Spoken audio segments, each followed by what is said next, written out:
Thumbs up. Okay.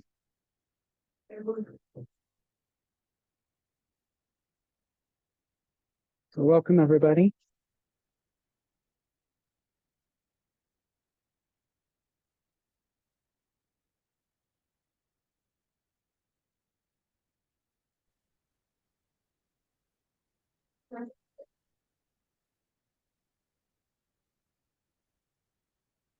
Todos los que estamos presentes. Yo estoy sin. ¿Y él aquí, verdad? Él.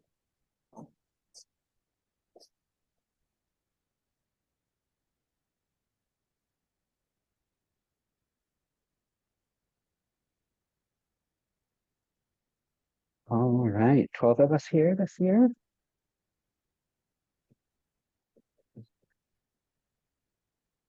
Who here has attended this office session with me in previous convocation days?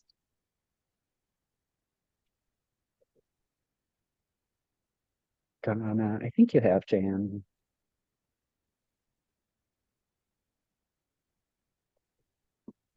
So I'm going to try not to repeat myself too much, but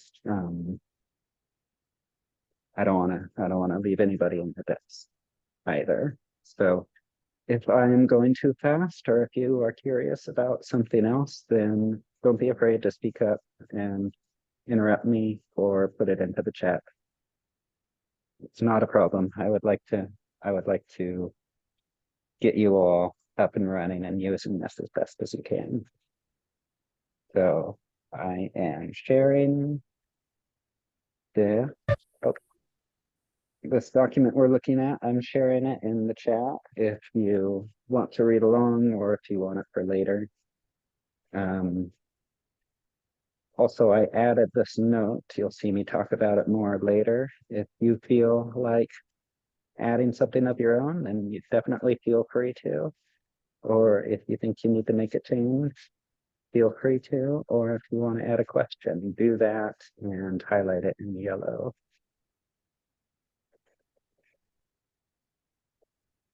Okay, so the time has passed and I'll begin. But like I said, feel free to interrupt me. This is Office 365, so we use it for Gavilan. We can install it on our own computers. We should be pretty used to using it at this point. And I want to breeze through some of my basic topics and show you some things that I think are pretty cool.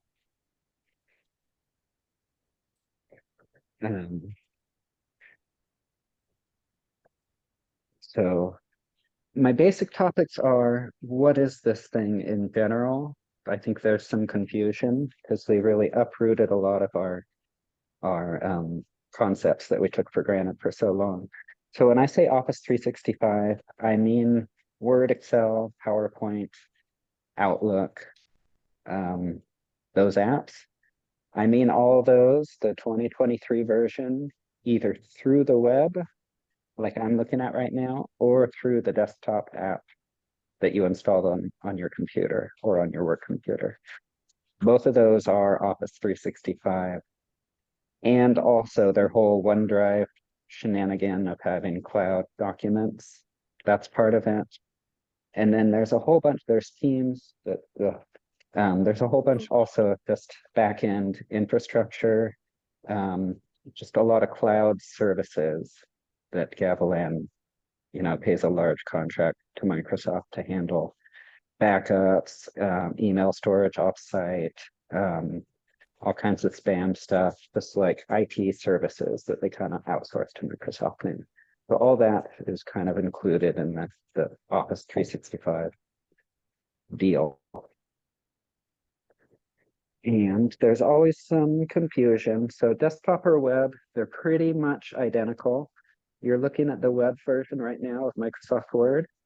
I was smart enough to bring a computer with me that I don't even have Word installed onto. So we're only going to be looking at the web version right now. But in general, they're pretty equivalent. If you have a nice computer and Word is actually installed on it, that runs a little bit different. You don't have that lag of the web. To get to it, I either type office.com or outlook.com and do the Gavilan login. And as an employee, you and I are entitled to install the desktop versions on up to 5 devices of your own. So that could be your home laptop, any mobile phone or tablet. You got 5 things that you're allowed licenses as long as you promise that you're mostly kind of sort of using it for Gavilan business, which nobody is checking. In general, for me, I switch back and forth. I have one of my computers it's installed on, and everything else kind of Gavilan doesn't touch that computer. So if I need it, I use it through the web, and I switch back and forth, to be perfectly honest.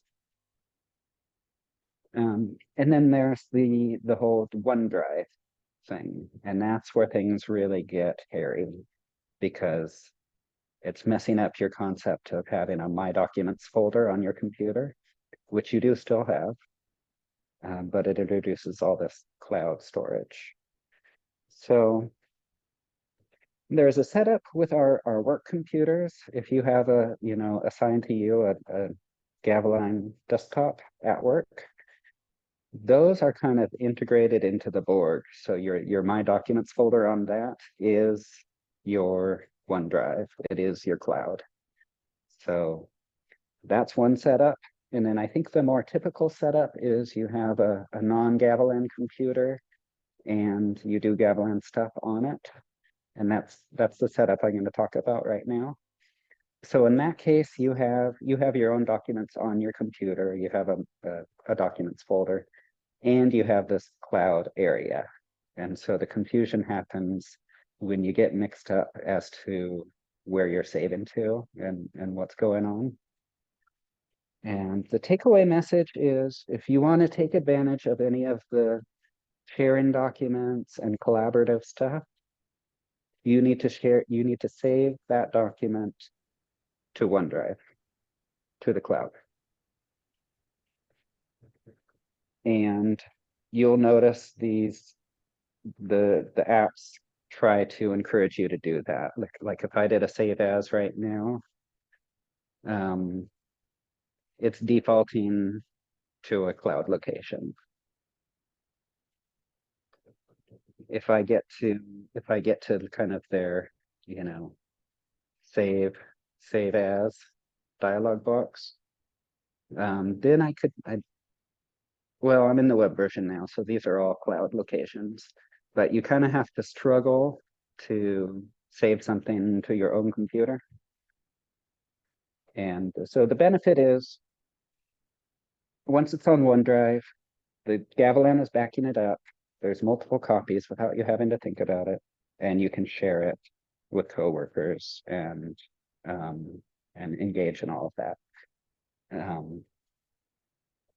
The downside is, if you use both and you get confused as to where things are. If you want to, on your home computer, you can kind of install OneDrive onto your home computer. You can always see it through the web.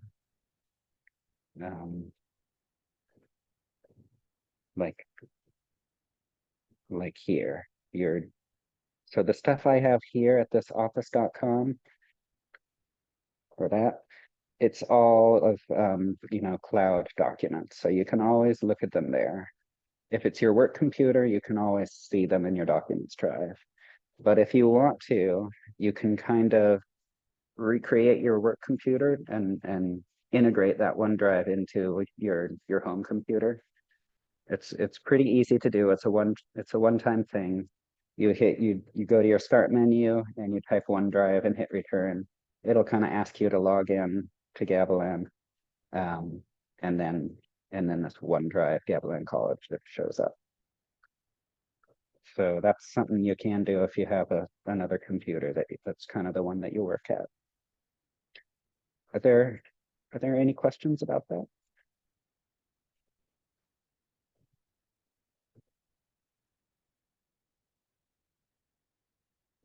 I'm rushing through that, so feel free to stop me, but if not, I'll keep going. Um, I'm gonna jump over to Outlook. I'd like to talk more about sharing documents and working collaboratively, but I always do that. So I'm gonna jump over to Outlook and show you some things you might like there. Um, my my general plea is about communicating effectively. It's about actually taking time to compose your messages, to write a subject line, um, to spit out what you need to say right up front. And if you need to elaborate, then do so. But if you bury a question or a critical thing 2/3 of the way into a long paragraph, your reader is not going to see that. And you're going to have to repeat yourself at some point.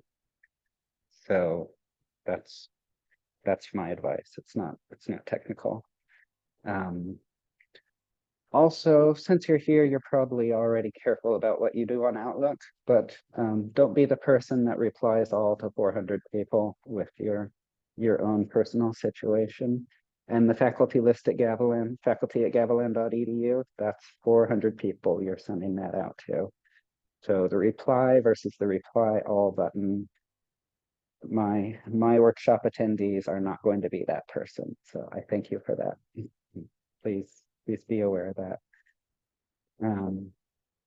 And my other one is if you have a computer or a device that chirps at you or dings or rings each time you receive an email, I strongly encourage you to turn that off because it's ruining your concentration.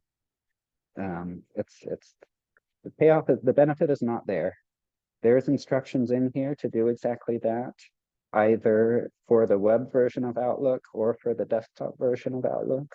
I encourage you to do that for Gav, email, and every other account that you might have. Those will,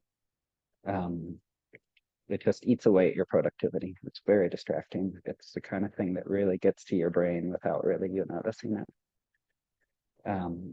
In that same options area, I have screenshots below of turning off notifications. In that same area is where you would set up your signature if you want to, or if you want to set a thing for a week saying I'm away from the office. That's the same place that you would do that. But the one I wanted to show you is how you can do a meeting schedule a meeting for multiple people that have busy calendars without taking 15 minutes to go back and forth of asking people when they're available. So this is built into Outlook. It's pretty good, you know, as far as software goes. And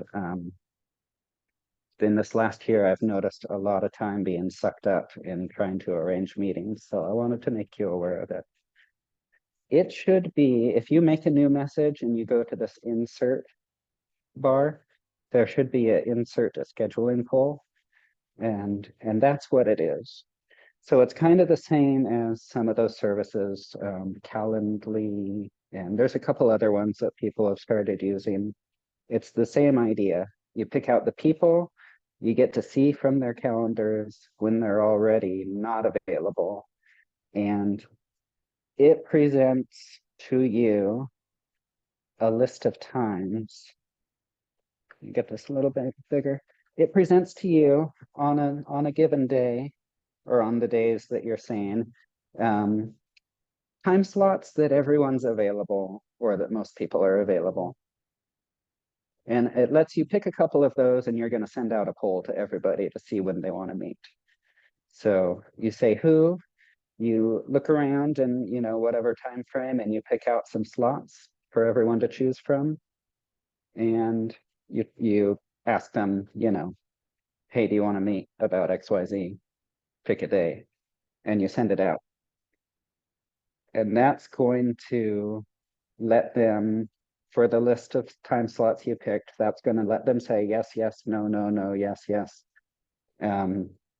You'll get those results, and you can even set it to automatically schedule the meeting on the calendar once everybody's replied. If there is a time that everybody says yes, it should then automatically schedule the first one. So that's for the last year, that's been my pet peeve of this, storm of emails going back and forth of who can and can't make it. So that's built in. I think you should check it out. Any questions about that one? The one thing I can't remember is if I had to enable it. So it's here. I have to put in somebody. It's here. I can't remember if I enabled it for the very first time or if I had to go to this get add-ins and search for schedule and poll.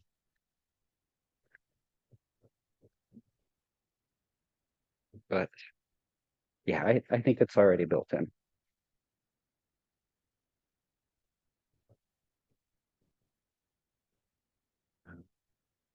So that is that.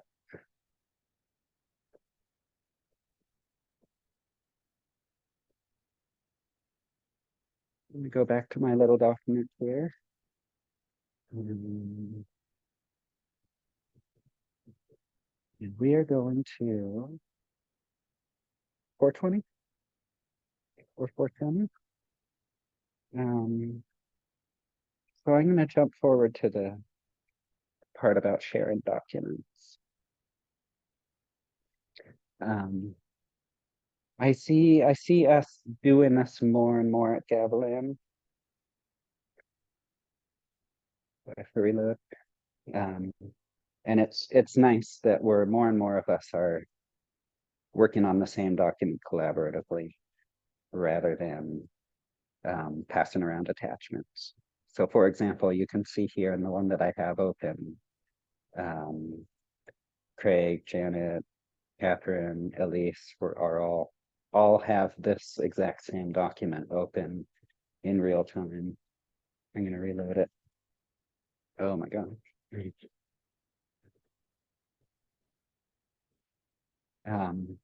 So this is just a world of difference over sending around attachments. It's just like night and day. But again, just like the OneDrive, it's a sea change of your mental model of what's going on. I already mentioned that in order to be, eligible to be shared, it has to be saved on the cloud area. And then you do want to know how to get that started and how to kind of know what's going on. Yeah, there's the share button over there. So I don't think this is news to anybody. There's every document you have open has a share button here. You can just copy the link and spread it around. By default, anybody within the organization is able to participate. And really, you can't really share with people outside. You have to do something else with that. You can get more fine-grained. You can say this person can, this person can't, this person can only read. I recommend not going down that path. That's a bunch of permission settings that right away are out of date, and it's only annoying. This is work. There shouldn't be any secrets going on. So my advice is to keep it simple, keep the default permissions, and give your link out to the people who need to be working with you. And just as a reminder, the share button, this is the quickest way to kind of get the whole thing going. Because, I said everybody has permission, but you can type in people and send it to them. It's not really adding them to be permitted. It's actually sending them an email with the link to this document. And I find that the most straightforward way to do it. then there's an email that's a message in their inbox that they can come back to it.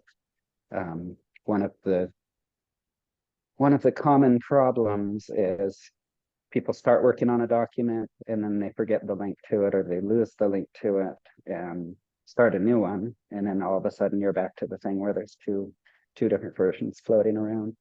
So at least if there's an email message kind of attached to it, they have a chance to find it again and come back in. So that's just the share button.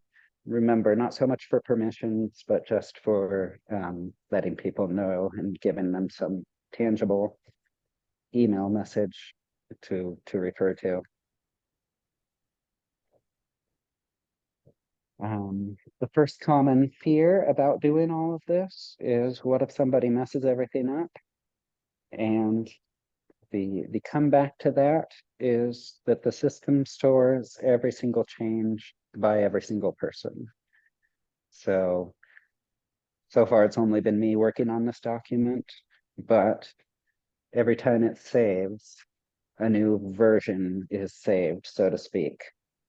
And you can go back at any point in time and restore it, or you can just check up if you're unsure of what exactly people have been doing. You can go to that version history and just see the changes step by step.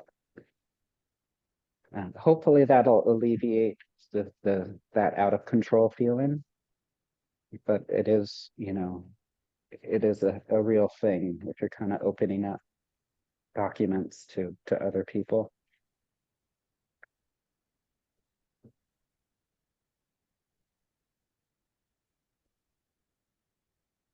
Any questions at all? Anything anybody wants to see? Good. Getting a little stir crazy by the last session of the day. That's okay. Another common mistake is when you're receiving an email, or pardon me, when you're sending an email, you want to do this, you want to include a document with somebody or some people. And if you're not clear on whether you're attaching it or whether you're actually linking or sharing a document, if you goof that up, then everybody's going to get attachments and you're not going to be sharing a document. So, for example, nowadays in Outlook, I guess it is here under insert. If we want to add an attachment to an email, what's going to happen here? I have suggested files, which often the thing I want is here. This is my recent files. But I have browse this computer, OneDrive, upload and share. And the behavior right now is going to kind of depend on the file that you're going to pick out.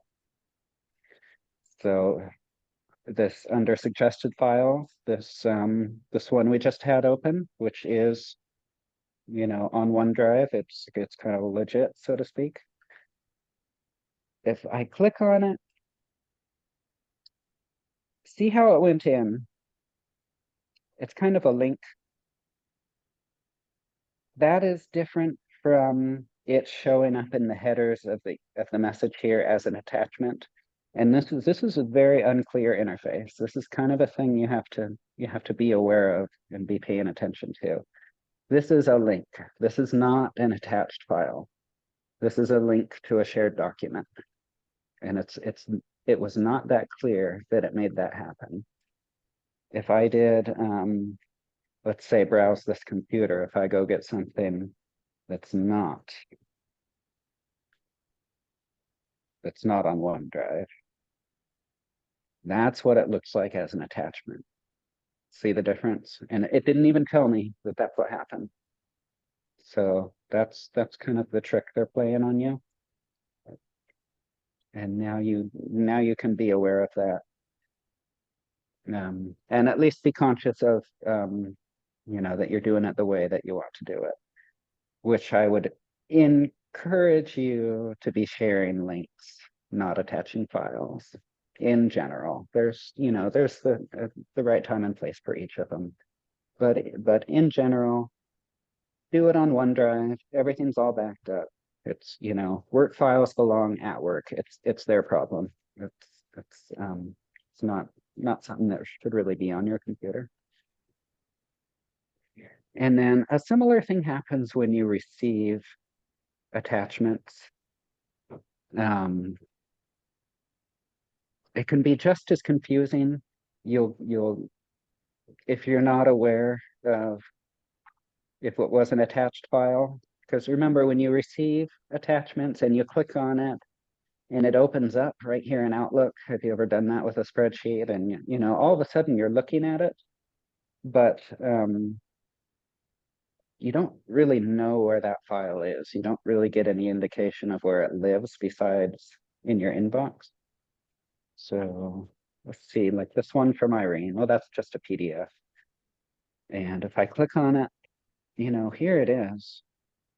So it lives right now somewhere in email, but basically the only way to get to it is in my inbox. If it's something you're going to need, if it's a spreadsheet you're supposed to type into, if it's a timesheet, your very first step, you're going to want it to be download or save it to OneDrive. The first thing you want to do is put that thing somewhere where you know where it is.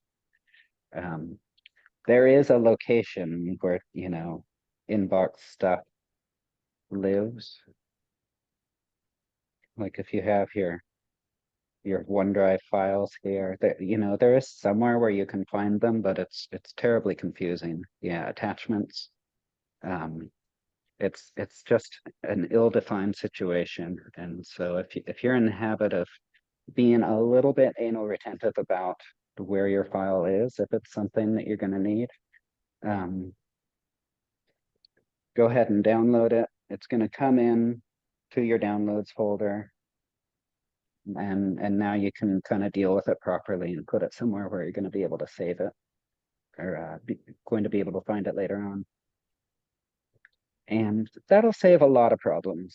And if you've been down the rabbit hole of those problems, then you kind of know what I'm talking about. And if not, then I recommend that you get a little bit more, how can I say, get a little bit more picky about where things are actually going. And then there's been some people arriving. I'm going to share out this again. I think I've seen people copy this address. These two are not the same addresses. As much as you're tempted to think that, you really do want to share out the sharing link. There might be some times you can get away with that, but in general, you're going to cause problems if you try and do it that way.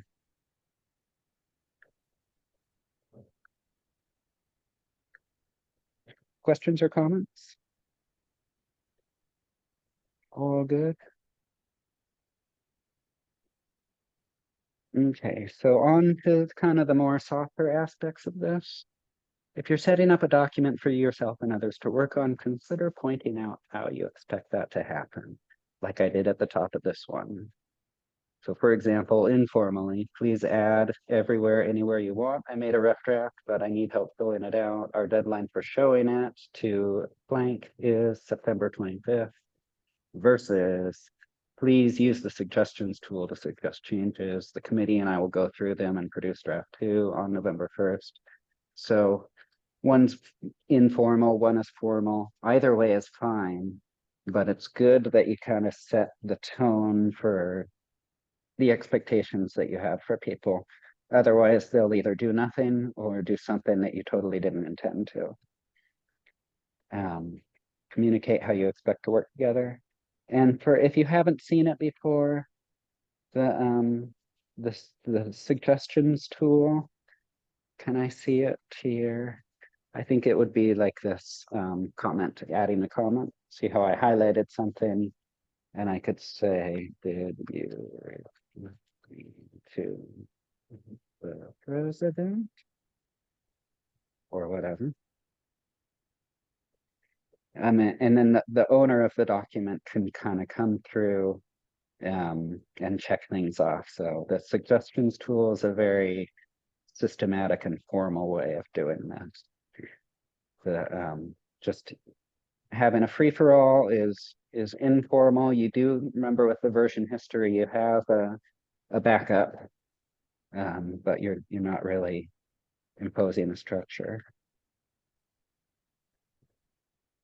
And so if you're the person coming down here, you can kind of talk back or say, yeah, we're good, or you can, there's this whole suggestion mechanism built into that. You can even set the document to nobody can change it. All they can do is add suggestions, and those, they will literally edit it, but those will come through to you as suggested changes, and you can check them off as approved or not approved. So it can be a very formal system, but by no means does it have to be.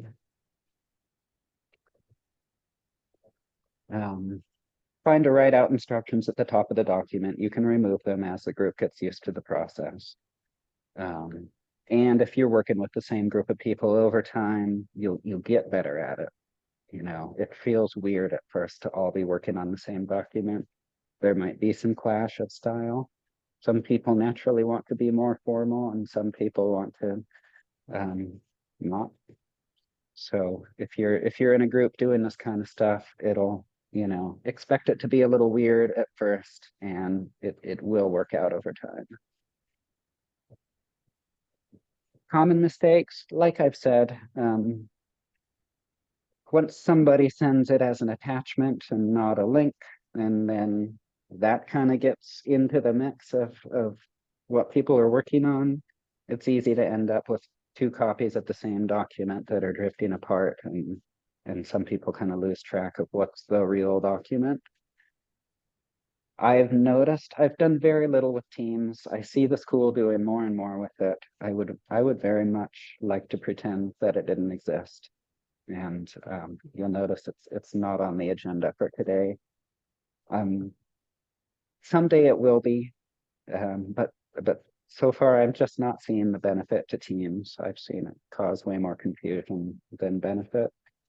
So, and that's one of the things I've seen happen. There's a copy that lives inside of Teams, and then a copy that lives somewhere else, and all of a sudden half the group is looking at one, half's looking at the other. So I don't have an answer for that. It's only to be aware of which document it is that's kind of the real one, and just be aware that that happens. And if it does happen to you, then you kind of want to get it sorted out before you go down that rabbit hole too much.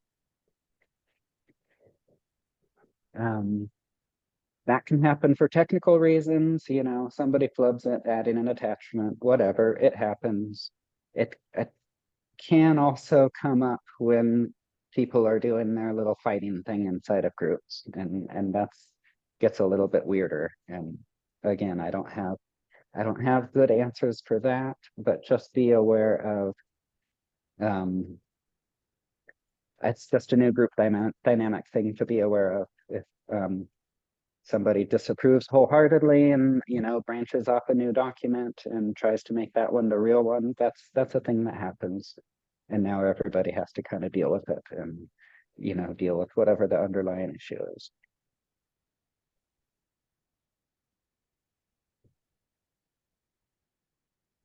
So we're at 3:50. I'm going for 4:10. I'm 2 hours off because I'm in a different time zone, so bear with me. I'm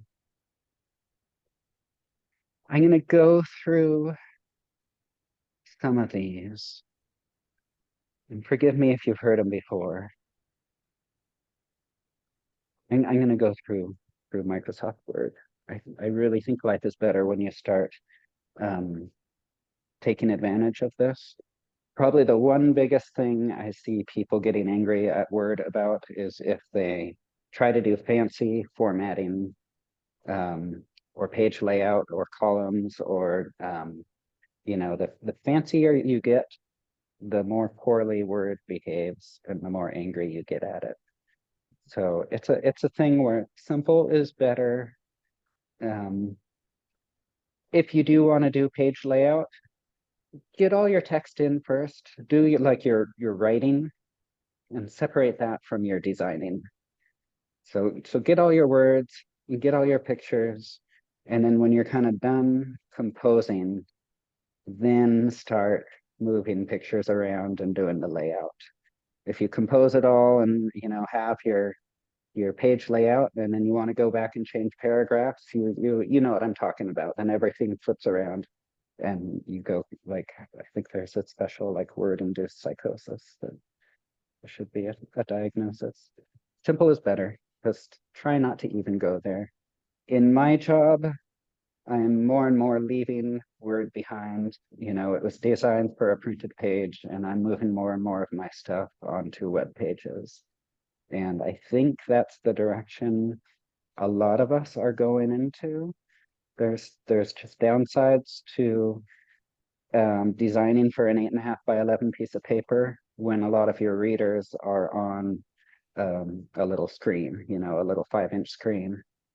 So there's reasons to leave Word behind completely and use the pages in Canvas or some other way of making websites.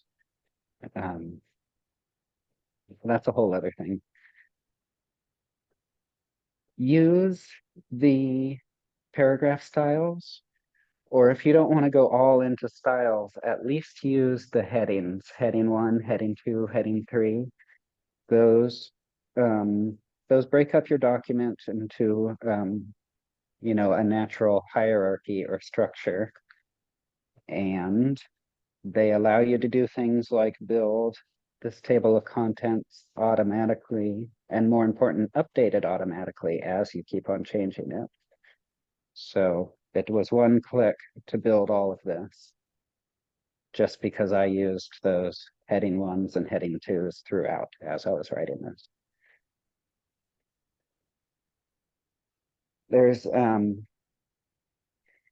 There's accessibility standards, which kind of means how do people who cannot see or perceive your document, and they can, their computer will read aloud the document, and those screen readers use the headings that you build into it.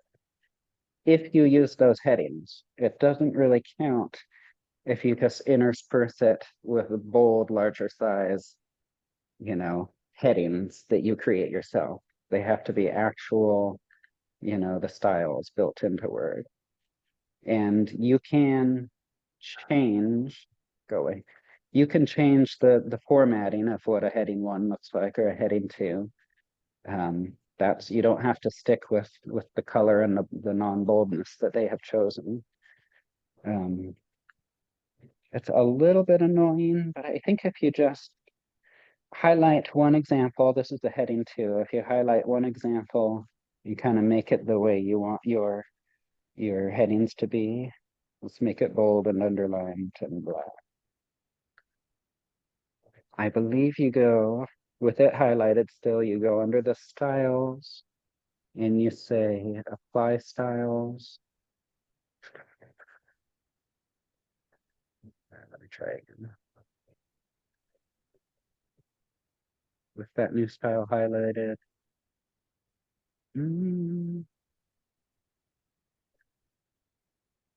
If I right click on it is already a heading 2, but if I right click on heading 2, I can update heading 2 to notch selection.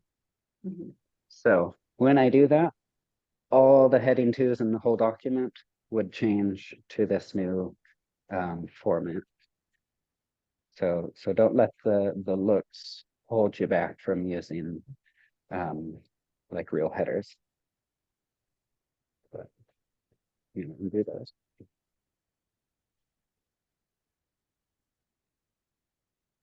if you are going space, space, space, space, space, space to move text around, that should be a red flag that something's wrong. There's just so many situations where that breaks down the line.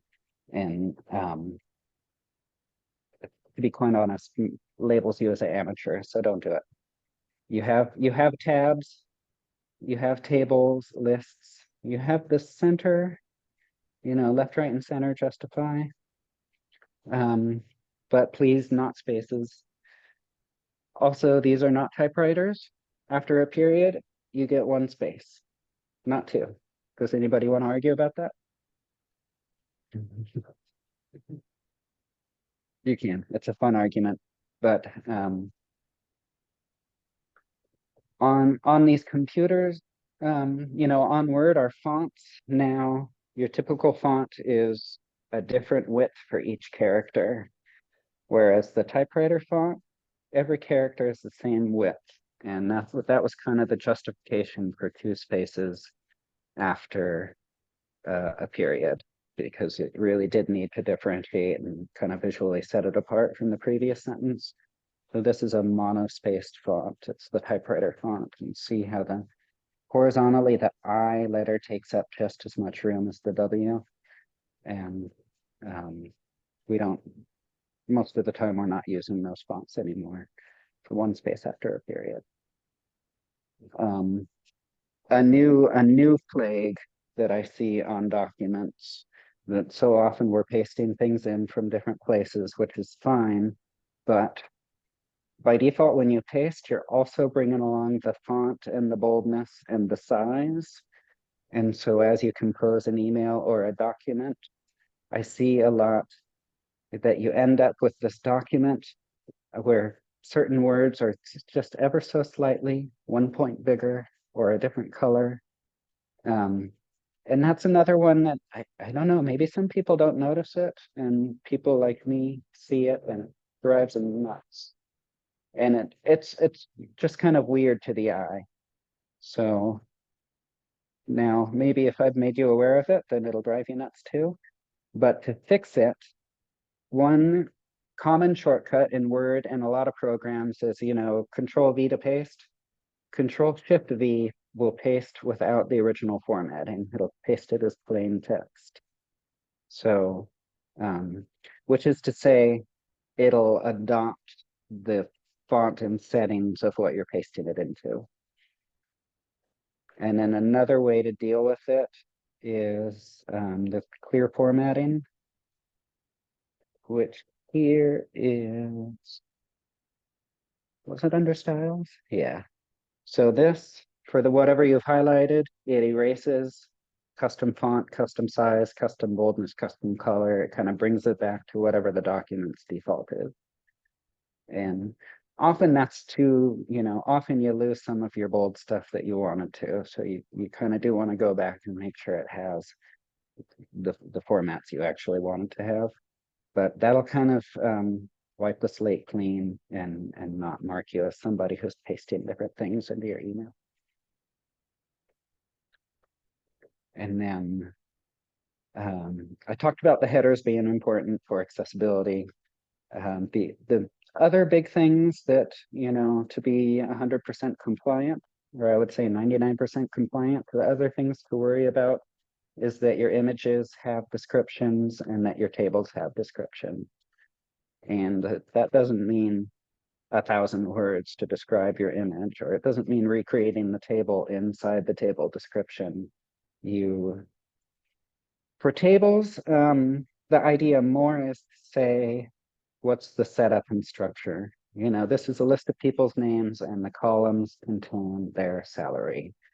Because for those screen readers, it's easy. You get lost in so many boxes, and just to give people an idea of how it's organized helps them navigate it. For images, it's a little bit more of a gray area.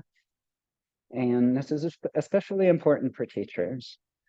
For teachers, for class materials, you're in a bit of a tight spot. For images, you want to convey the same information. Sometimes that's not always possible, and you need to do your best. Sometimes the picture has no information. You could say clip art of the sun, You know, don't worry if it's a picture that's decoration, don't worry about it. Say something. If it's, you know, an intense diagram of the stages of mitosis or whatever, then you kind of need to at least describe what it is, and then just decide how detailed you're going to get. You're not expected to replace, you know, a detailed diagram with a description of everything in it. But you kind of, you at least want to convey that that's what it contains, and give people a chance to know what's in it. And really what you want is a way that they can access it.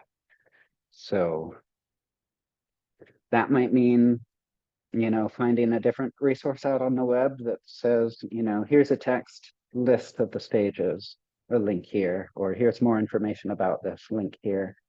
But that's kind of the trickiest spot that you would get into. Otherwise, you're just describing what is in the image, and if it's a decoration, it's just not a problem. If you save as to a PDF file, this effort you put into accessibility will carry over into make it an accessible PDF as well. We don't do a lot of saving from Word to HTML or to a web page, but that's possible too. And again, you're covered. If you take the effort in Word, that'll translate into what you're exporting it out to. And for images and tables, it's just under our right-click menu. Since this literally is an image.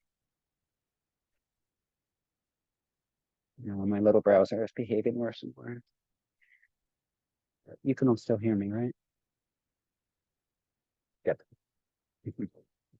Yep, there it is.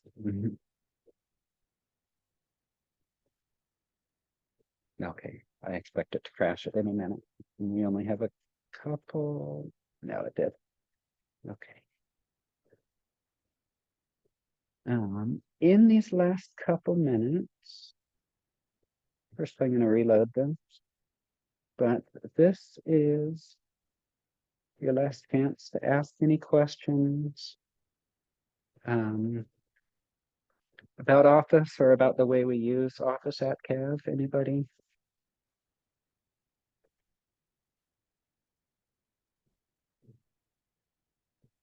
Anybody anywhere?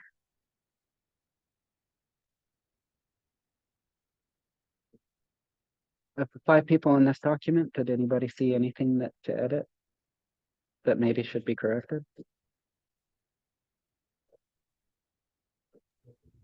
Highlight is misspelled, but Uh-huh.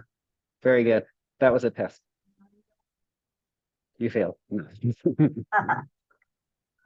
But should you feel the urge? it's underlined anyway, so I know, it's a dumb test. I'm just silly.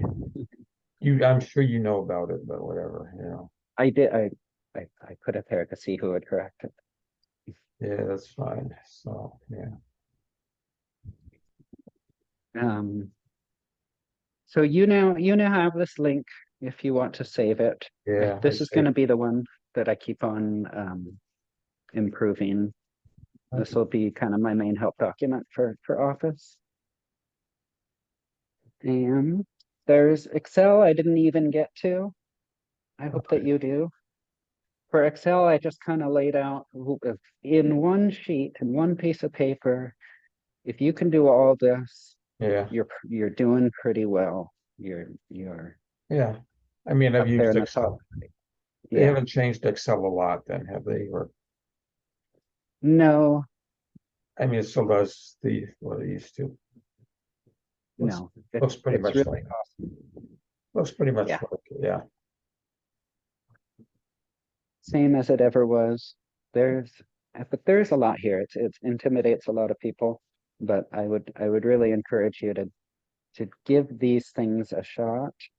Being able to tell the number types of a cell, or mess with decimal places, be able to add up, you know, do equations or to add up a Okay, column. right, done that. These are This is 75% or 90% of everything I do in Excel. Okay.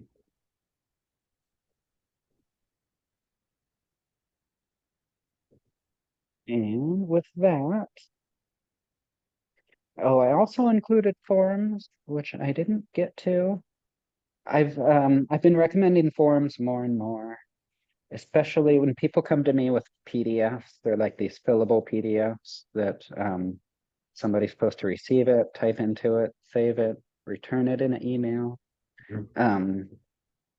Turns out there's so many ways for that process to break down and just be ugly that when now we finally have a good alternative with forms. And I mentioned there's Microsoft Forms and there's Google Forms. Remember, all of our students have Google accounts. They're kind of used to being in that ecosystem.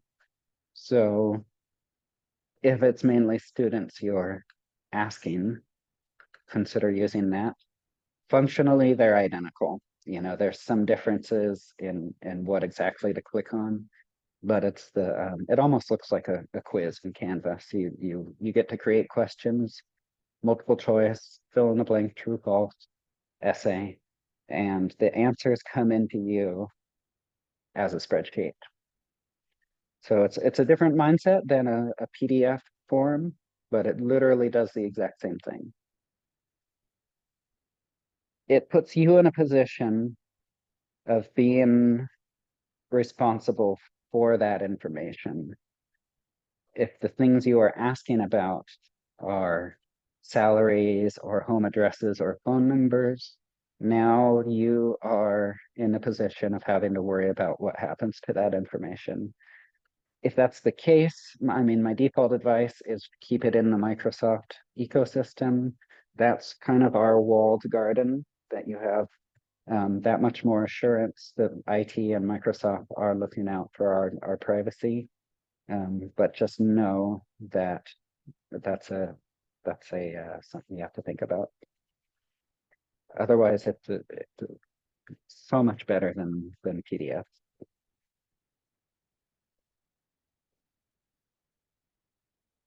And with that, I will say thank you for coming. You made it through the whole day, and I'll see you next week or somewhere in the new semester. Well, thanks, everyone.